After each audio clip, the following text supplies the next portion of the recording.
یہ سارے چکر بازیاں آپ کر دیں تے مڑ کے سانو پاکستانیت دا سبق دے دیں.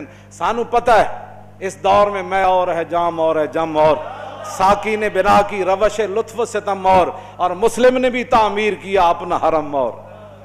کیوں جی؟ ہاں جی یہ سارا کچھ سانو پتہ ہے. گفتار سیاست میں وطن اور ہی کچھ ہے. اقبال کہندا ہے گفتار سیاست میں وطن اور ہی کچھ ہے اور ارشاد نبوت میں وطن اور ہی کچھ ہے.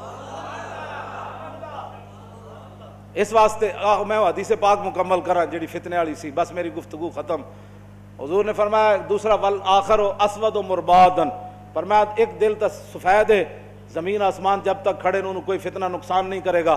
دوسرا دل جڑا کالا سیاہ ہے اور سوادی طرح ہے, اور کلکوز مجیخن اس برتن کی طرح جس کو اوندا کر دیا جائے ایسے.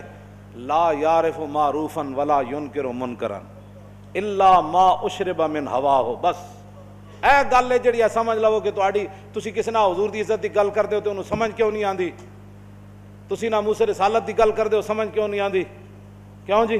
تسی جنگ یمامہ دا واقعہ بیان کردے ہو انہوں سمجھ کیوں نہیں آندا. 1200 صحابہ تے شہید ہوئے نا جنگ یمامہ وچ, تے جڑے زخمی ہوئے حضرت ام عمارہ جدو واپس گئیاں تو انہاں دے پوترے نے پوچھا, انہاں کہا یا جدتو کثرت الجراح فی المسلمین, انہاں کہا دادی جی تسی جنگ یمامہ جو واپس آئے ہو ہاتھ کٹا کے زخم کھا کے, اور دسو میں تے سنیا ہوتے بڑے صحابہ زخمی ہوئے.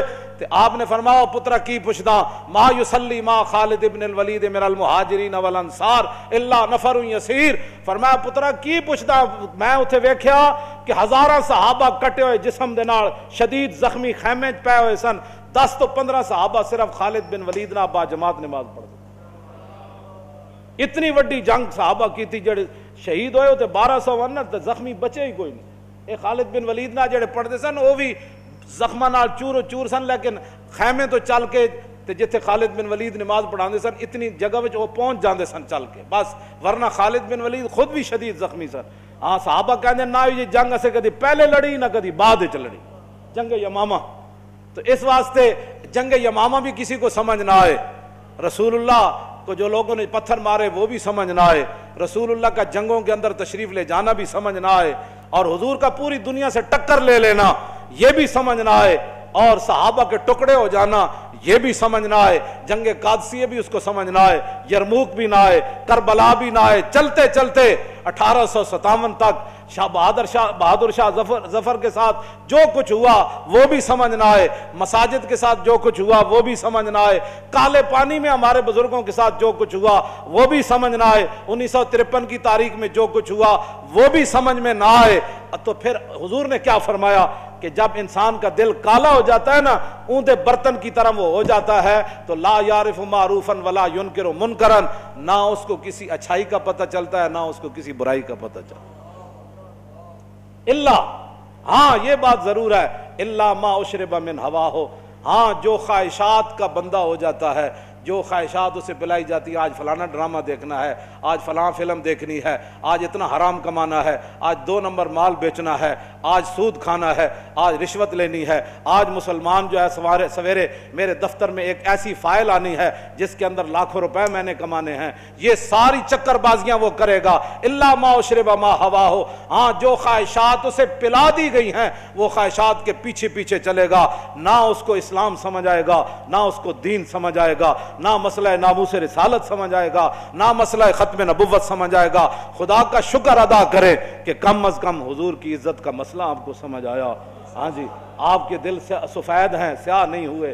ہاں جی, تو جس کو سمجھ نہیں آتا آپ بس بات صرف بتا دیا کریں, آپ کے اور میرے بس میں نہیں ہے. اس کے بارے میں تو حضور فرما گئے کہ لا یعرف معروفا ولا ینکر منکرا, نہ اس کو اچھائی کا پتہ چلے گا نہ اس کو برائی کا پتہ چلے گا. بس اتنا ہی میرا پیغام ہے, لیکن ہر ایک اپنے خون اور اپنے پیشے کا اظہار ضرور کرے گا.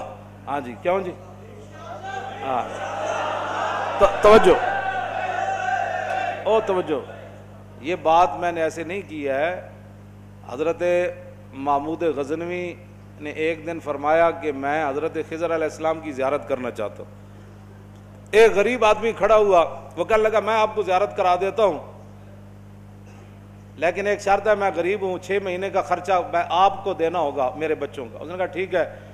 6 مہینے کے بعد محمود غزنوی نے اس کو بلایا. ہاں جی, خضر علیہ السلام کی ملاقات کا کوئی وظیفہ مکمل ہوا.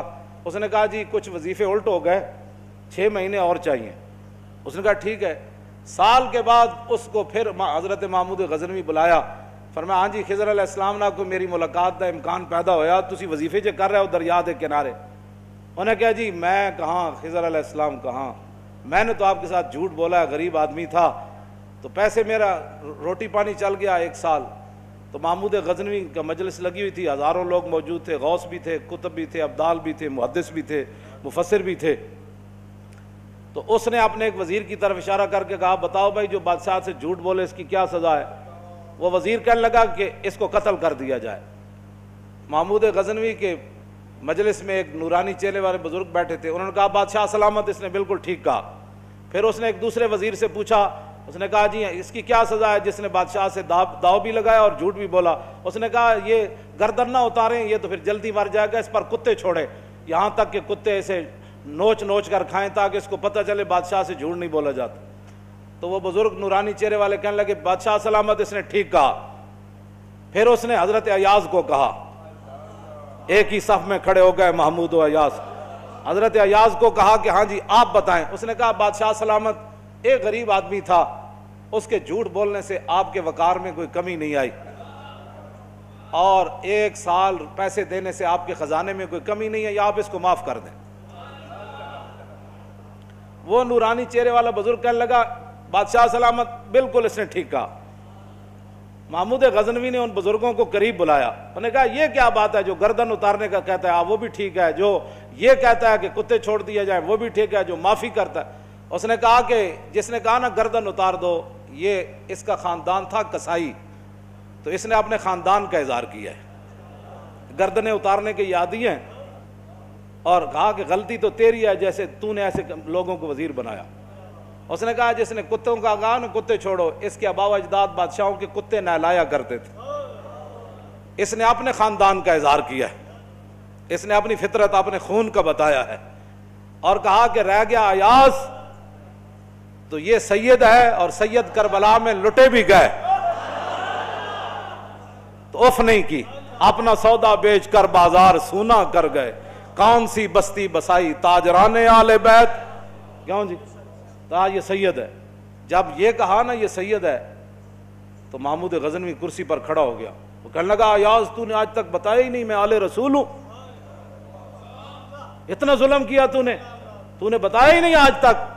تو حضرت ایاز فرمانے لگے کہ اچھا میرا راز ان بزرگوں نے کھولا تو میں بھی آپ کے سامنے ایک راز کھولنا چاہتا ہوں۔ انہوں نے کہا جی وہ کیا ہے؟ انہوں نے کہا یہ جو بزرگ ہے نا یہ خود حضرت خضر علیہ السلام ہے۔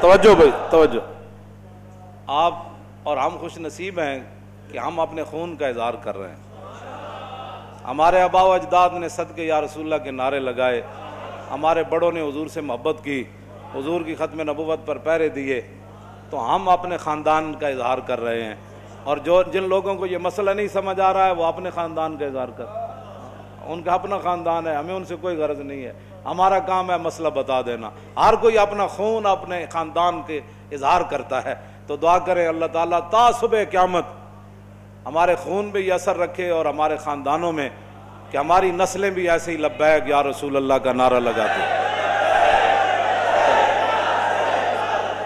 مزید ویڈیوز اور اپڈیٹس کے لیے یوٹیوب پر علامہ Khadim Hussain Rizvi official channel subscribe کریں اور بیل آئیکن پر بھی کلک کریں۔